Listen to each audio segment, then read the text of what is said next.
అతడు లోక్సభ అభ్యర్థి. ఎన్నికల్లో పోటీ చేశాడు, ఫలితాలొచ్చాయి, ఓడిపోయాడు. కానీ అతడు మాత్రం ఆ ఓటమిని జీర్ణించుకోలేకపోయాడు. తన అడ్డాలో తాను ఓడిపోవడం ఏంటి, ఏదో జరిగిందని రిజల్ట్ వచ్చిన రోజు నుంచి మొత్తుకుంటూనే ఉన్నాడు. దీంతో ఎలాగోలా పట్టుబట్టి ఈవీఎంను ఓపెన్ చేసి చూస్తే 48 ఓట్లతో గెలిచేశాడు. ఇదే ఇప్పుడు దేశంలో హాట్ టాపిక్. ఇది జరిగింది మహారాష్ట్రలో. మరాఠా ఏరియాలోని ఒక ఎంపీ అభ్యర్థి విషయంలోనే ఇలా జరిగిందంటే ఏపీలో 175 నియోజకవర్గాల్లో ఎన్ని ఈవీఎంలలో ఏం జరిగి ఉండొచ్చు, ఓడిన వాళ్ళు ఎంతమంది గెలవచ్చు అనేదే చర్చనీయాంశమైంది. ఏపీలో వైసీపీ ఓడిన పరిస్థితి చూస్తుంటే ఇదే ఇక్కడ జరిగి ఉండొచ్చన్నదే పలువురి అభిప్రాయం. ఇంతకీ మహారాష్ట్రలో 48 ఓట్లతో గెలిచిన అభ్యర్థి ఈవీఎంను ఎలా ఓపెన్ చేశారు?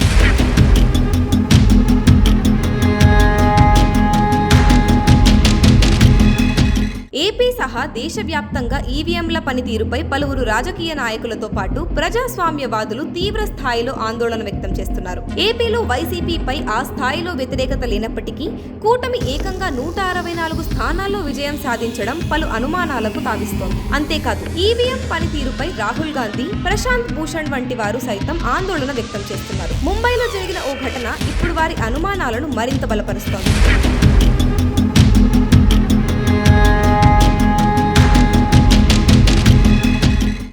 నార్త్ నుంచి పోటీ చేసిన శివసేన ఎంపీ రవీంద్ర వాయికర్ కేవలం 48 ఓట్లతో గెలిచారు. ఫలితాల రోజున కౌంటింగ్ కేంద్రానికి ఆయన బావమర్ది మంగేష్ ఒక మొబైల్ తెచ్చారు. ఆ మొబైల్ తో ఓటీపీని జనరేట్ చేసి వాటి సహాయంతో ఈవీఎంలను ఓపెన్ చేశారు. ఇదే ఓటీపీ ద్వారా ఈవీఎంలను ట్యాంపరింగ్ చేసి కేవలం 48 ఓట్లతో గెలిచారని ప్రతిపక్షాలు తీవ్ర స్థాయిలో ఆరోపించాయి. మొదట అతడు గెలిచానంటూ ప్రకటించిన ఈసీ కొద్ది నిమిషాల్లోనే కేవలం 48 ఓట్లతో ఓడిపోయారని చెప్పడం అందరినీ షాక్ కి గురి చేసింది. దీంతో రవీంద్ర బామ్మర్ది మొబైల్ తోనే ఈవీఎం పనిపట్టి బావ గెలిచాడని నిరూపించాడు. ఇదే ఇప్పుడు ఏపీ ఓటర్లను ఆలోచింపజేస్తోంది.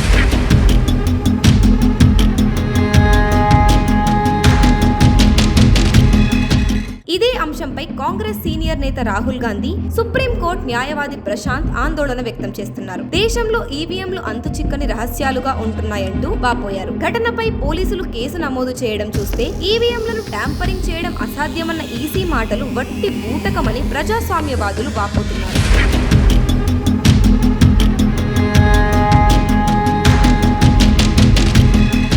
Please subscribe .news.